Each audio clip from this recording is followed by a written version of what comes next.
হাসপাতালে সংকটাপন্ন ওসমান হাদির আজ ফের সিটি স্ক্যান করা হবে। এরপরই বৈঠকে বসবেন তার চিকিৎসায় গঠিত মেডিকেল বোর্ড। এই নিয়ে আরও জানাতে এভারকেয়ার হাসপাতাল থেকে যুক্ত হচ্ছেন ফরহাদ বিন নূর। ফরহাদ, হাদির শারীরিক অবস্থার বিষয়ে চিকিৎসকরা সবশেষ কি তথ্য জানিয়েছেন, বিস্তারিত জানাবেন।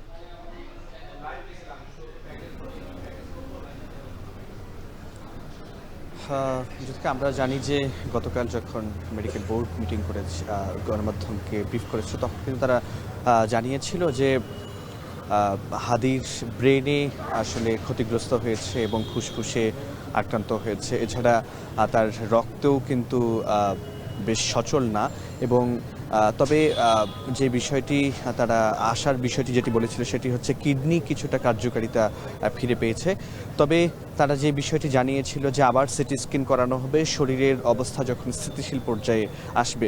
তো আমরা যেটি জেনেছি যে আজকে সিটি স্ক্যান করানো হবে এবং আজকে সকাল 9টা সাড়ে 9টা নাগাদ কিন্তু মেডিকেল বোর্ডের একটি মিটিং হবার কথা ছিল, কিন্তু সেই মিটিং হচ্ছে না। এবং যেটি জানানো হয়েছে যে এই সিটি স্ক্যানের রিপোর্ট যখন পাওয়া যাবে সেই রিপোর্ট বিশ্লেষণ করতে আবার মিটিংয়ে বসবে যারা দায়িত্বরত রয়েছেন এখানে, চিকিৎসকরা কিংবা মেডিকেল বোর্ড।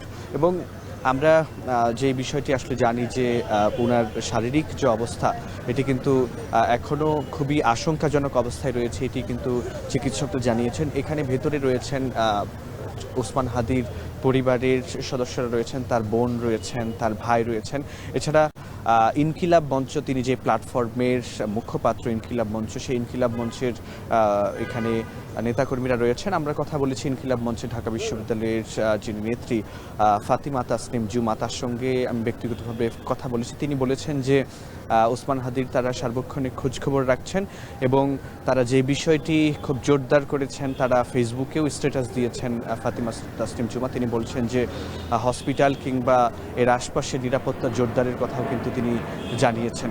এবং এখানে তার যে নেতাকর্মীরা রয়েছেন তারা কিন্তু বলছেন যে তার চিকিৎসার জন্য সরকারকে আরও তারা জোরদার করছেন। তো এই ছিল আমার কাছে এভারকেয়ার থেকে শরীফ ওসমান হাদির সবশেষ তথ্য। এভারকেয়ার হাসপাতাল থেকে যুক্ত ছিলেন ফরহাদ বিন নূর, জানাচ্ছিলেন সেখানকার সবশেষ তথ্য।